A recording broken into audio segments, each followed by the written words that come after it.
You hear what Ron Wilson said about the way Scrivens has been treated? No, but it's Wilson, so I assume it was cheeky. Creepy, yet not inaccurate. It's on my business cards. No, he just said that people will build a statue of Scrivens and then they knocked it down and then they pissed on it and now they're rebuilding it again. What? Nobody's built a statue of Scrivens yet. See, that's what I said. No, we're starting off by painting a mural of him up and down the CN Tower. And then, yes, please do. What a great goal. Dude, crazy throwing waffles. Woo! Who are you? Optimus Prime.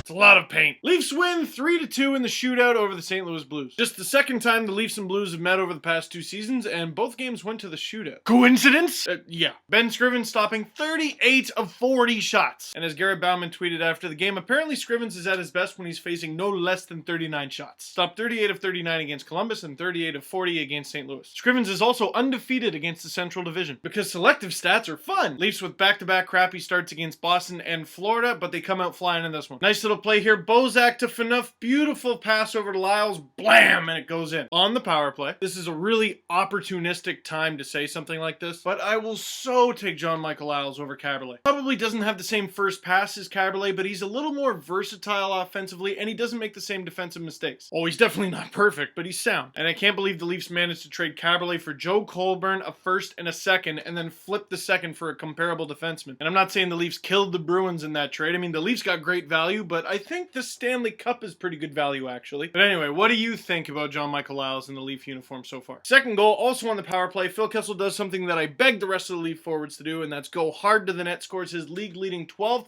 and 23rd point, 2-0 Toronto. And what did I say last video? I chewed out a few skaters who were performing poorly lately, because you can certainly find a way to blame the defense, the goaltending, but you gotta score. The goaltending wasn't great in the losses to Boston and Florida, but scoring 1 goal over 2 games isn't exactly a recipe for success. Phaneuf with no points in 5 games heading into this one gets a beautiful assist on the Lyles goal. And Tyler Bozak, who had been slumping hard heading into this one, got an assist on both goals. Both assists were secondary, mind you, but they count. Great first period for the Leafs. They ended up 2-0, outshooting the Blues 14-8. If they continue this kind of play, they're going to win the game no problem. Only one teeny tiny problem, they didn't. Leafs get outshot 13-5 in the second and 30-8 between the second and third. Never mind the Leafs were outshot 2-0 in overtime. Ben Scrivens was huge. But nobody's perfect. About halfway through the second, the Leafs allow a power play goal. Of course they do. Jason Arnott snapping it home from Pietrangelo and Koliakovo. Woodbridge must have felt so betrayed from those assists. Alessandro, Carlo, che questo? I'm only half Italian and the waspy English part still hasn't mastered the accent. I'm blaming you for that, Dad! Well, that got weird. Leafs still up 2-1. Then Ben Scrivens just makes one of those saves. And over the past few years for the Leafs, no matter how well or how poorly the goalie played,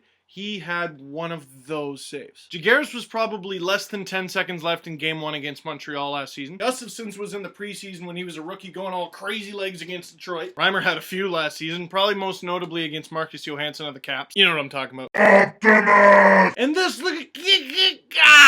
I know he's already got his first NHL win, but that is Ben Scrivens' welcome to the NHL moment. Hopefully the first of many. Let's see that again. Big Ben's hand goes to 3 o'clock and oh, and then Patrick Berglund scored with less than 2 minutes left. You just bring me up to let me down, don't you, Dangle? Game goes to overtime. Overtime solves nothing, as it often does, and we go to the shootout. Phil Kessel, the first shooter, and every time he's selected in the shootout, I kind of go, yeah. I mean, ever since Kessel's come to the Leafs, he's been the best goal scorer on the team, hands down. And according to statistics so far, he's the best goal scorer in the entire league right now. That should be a no-brainer for the shootout, right? Well, not a great record in the shootout. And it'd be a hard decision, but I was looking at this just thinking Ron Wilson maybe shouldn't pick Kessel this time. Oh, never mind, he scored. And last shooter, brand new head coach for the St. Louis Blues, Ken Hitchcock, throws in the ice-cold Matt D'Agostini. Hasn't got a point in 6 games. Now, I'm not in the practices, and I'm the guy who just said I might not have used Phil Kessel in the shootout, but Matt D'Agostini, not sure if he was the best option. And obviously, hindsight's 2020, because Ben Scrivens did this. Leafs pull off the 3-2 shootout victory over the St. Louis Blues. 2 points. Leafs now tied for the second most points in the NHL, once again with the Pittsburgh Penguins with 21. Dallas Stars leading the entire league with 22, with now former minor leaguer Sheldon Surrey on the All-Star ballot. And to my hockey pool, I picked up Letton off waivers. Feel it. Just how I got Tim Thomas off waivers last year. Feel it. The rest of my team still sucked, but yeah. And last but not least, this Leaf game was played on November November 10th, which means the day that I'm shooting this is November 11th, Remembrance Day. And if you haven't gotten one of these by now, I suggest you do. And I know some people save their poppy from year to year and just pull it out of a drawer. And it's good that you're holding on to it. It's good that you're wearing it. You're showing a sign of respect. But another big point of the poppies is when you get one, you're supposed to donate. And today, if you walk by a veteran and you see him selling poppies, or you see one just lying on a counter and you already got a poppy on, just donate anyway. By the way, did you hear about these guys? It happens every year, but you hear about these guys who steal the poppy money boxes? I think they're the reason Colton Orr and Jay Rosehill have been healthy scratches recently, because they're just hunting those guys down. But you gotta combat the stupidity and evil with love and respect. And the poppy is a sign that you will remember the sacrifice of men and women before you and now. It's not that difficult to put one on. There are more difficult ways to remember. For example, my grandpa's way of remembering from time to time is beeping every time he goes through airport security because of the shrapnel in his back from 70 years ago. Depth charge went off, hit my grandpa, and they couldn't remove the shrapnel because it was 3/4 of an inch from his spine. About the size of a loony. But he survived thanks to some Americans that found him on the beach. He went back home, immigrated to Canada, a few years later had my dad, a few decades later had me, and now I'm making this video telling you to buy a poppy. So exciting game, exciting win for the Leafs, but you gotta remember there are some things that are more important than hockey. So the question of the game today: